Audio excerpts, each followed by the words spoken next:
Nah, Mbah Rono kan sarjana modern. Sarjana modern, seorang doktor, seorang profesor, dan orang yang rapotnya sangat bagus di dunia akademis global kan gitu kan. Ya. Sehingga kalau dia tidak jadi menteri itu kan pasti Indonesia tidak seimbang. Kan gitu kan. Pasti ada ketidakseimbangan yang muncul kan gitu. Gitu. Nah, sekarang saya tanya kepada Mbah Rono.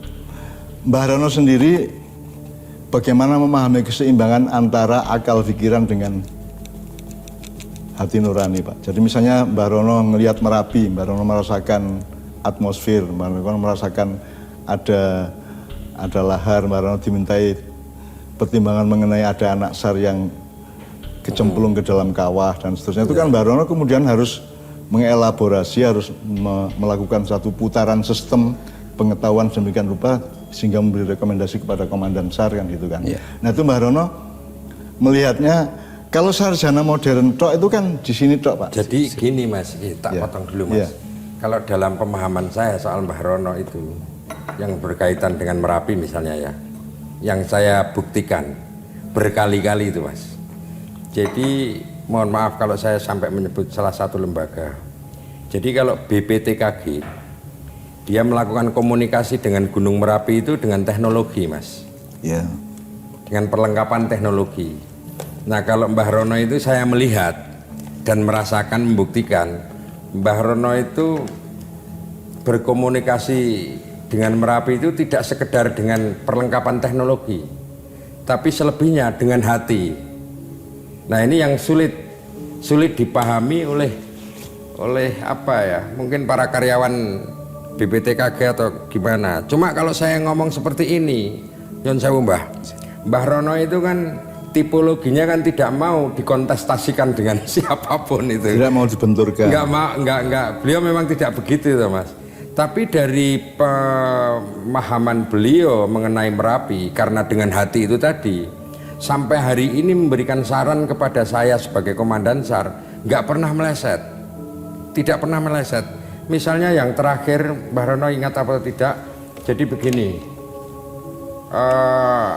Merapi itu tidak kira-kira lah, enggak apa-apa. Merapi ya begitu itu, intinya tidak akan lebih dari 2010, ya toh?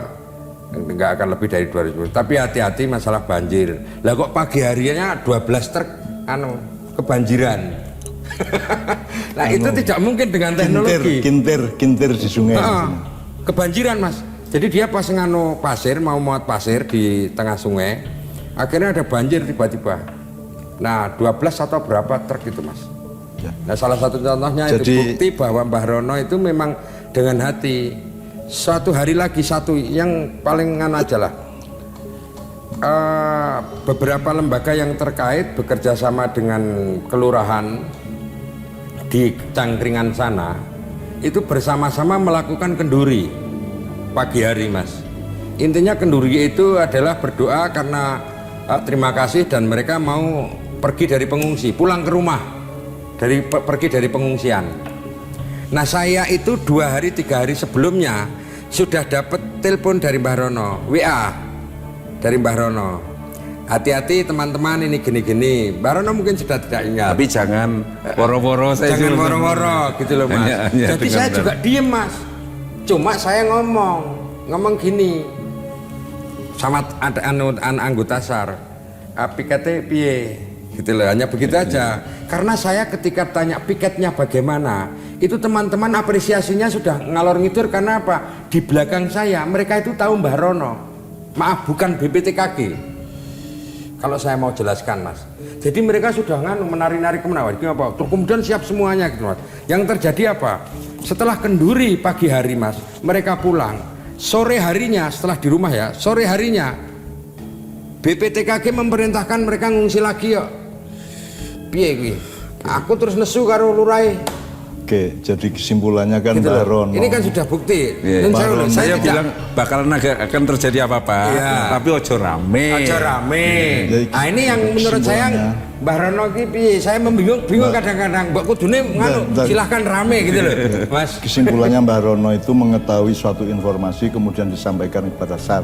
Ya. di IE kan gitu kan. Nah, Karena Bukan beliau informasi, tempatnya. Mas. iya. Karena beliau tempatnya. Iya, nah sekarang kita konfirmasikan kembali, kita teguhkan kembali kepada Mbak Rono. Kan kita punya otak, Iya. kita eksplorasi, Iya, kemudian salah satu ide otak adalah bikin alat Iya. untuk mempermudah pengetahuan di otak Iya, kita, iya. bikin teknologi gitu Iya, ya, Sinaah namanya, gitu ya.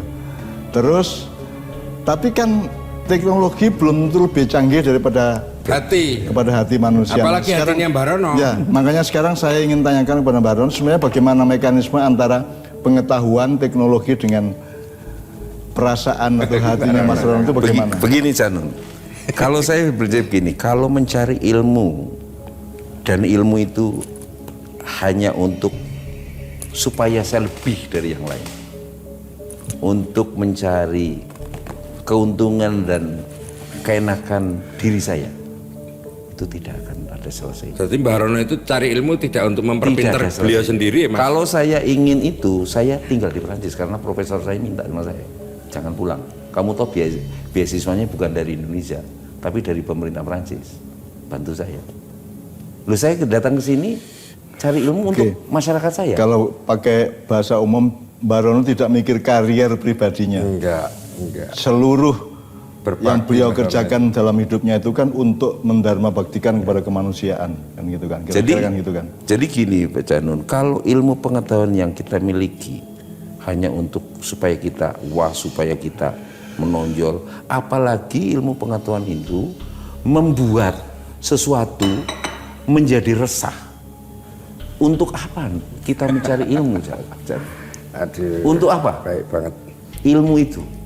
Jadi itu level-level gunanya. kemuliaan hatinya Mbah Ya, Rono Mbah ya. Rono. Bahkan setelah dia tahu pun, kalau istilah Islam itu makrifat gitu ya, sudah tahu yang orang lain tidak tahu, itu pun beliau sangat hati-hati untuk menyampaikan, jangan sampai menjadi ribut, jangan sampai mencemaskan orang lain, karena ilmu saya itu untuk menenangkan manusia. Kalau ilmu saya membuat cemas manusia, Lu saya woro-woro, band terkenal saya. nah iya, makanya Mbah Rono kan sama Woro-woro sekali. itu pun dengan saya tetap pesen jangan ngomong-ngomong. Jangan ngomong-ngomong, jangan bikin rame. Paling cuman begini gitu loh. Mas. Yang sering ngomong malah saya. Lebih hebat Mbah Rono daripada Nah, Mbah BPTKG. Rono kalau sekarang ditanya, itu Mbah Rono mengetahui mengenai akan ada banjir. Nggak tahu saya. Begini Mengetahui akan Janun, itu. begini. Jadi kadang-kadang sangat selisih saya kepada anak buah saya, misalnya gunung meletus tanpa diikuti tanda-tanda. Ojo saru sama Gusti Allah. Semua kejadian alam Tuhan itu memberi tanda-tanda. Nah sekarang sampai ngerti atau enggak tanda-tanda itu? Mau hujan kan dikasih mendung dulu, Jangan. Dikasih geledek dulu, dikasih gerimis. Pasti ada tanda-tanda. Pasti ada tanda-tanda. Perkara mendung itu nanti jadi hujan atau tidak, itu kan urusannya Tuhan. Tetapi bahwa mendung tanda-tanda hujan, kita juga harus siap-siap diri. Jangan sampai wah, ya biasa aja gitu. Jadi kalau saya begini, Chan, semua letusan gunung api maupun ada gempa bumi, itu tanda-tandanya ada. Hanya kita bisa nggak menerima pesan itu yang oleh Tuhan diberikan kepada alam supaya alam memberikan tanda. Misalnya gunung akan meletus, ada gempanya yang tadinya 2 menjadi 3, getarannya begini, kalau di puncak seperti itu banjir. Jadi ilmu dan teknologi yang untuk memantau gunung api itu akan menjadi sia-sia secanggih apapun. Itu kan kayak andaikan tidak bisa menerima pesan itu. kalau kita bilang tidak ada tanda-tanda kan seperti orang buta jalan kaki terus keceblung.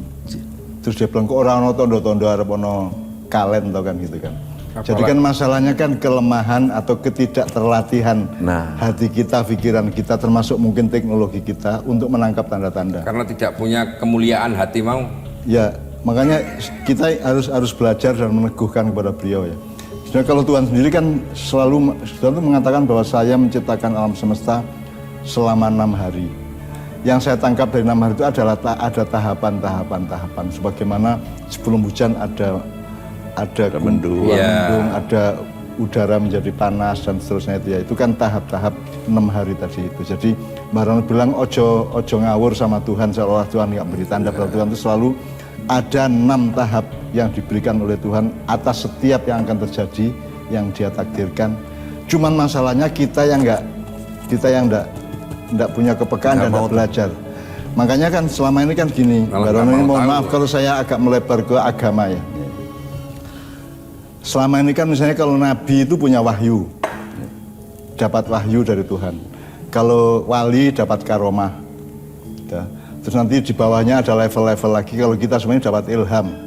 Semua itu petunjuk, wahyu ya petunjuk, semua hidayah, ilham juga petunjuk. Masalahnya adalah Nabi itu oleh Tuhan dibikin sedemikian rupa softwarenya sehingga punya tingkat kepekaan untuk bisa menangkap sinyal atau hidayah pada level yang tinggi, gitu kan?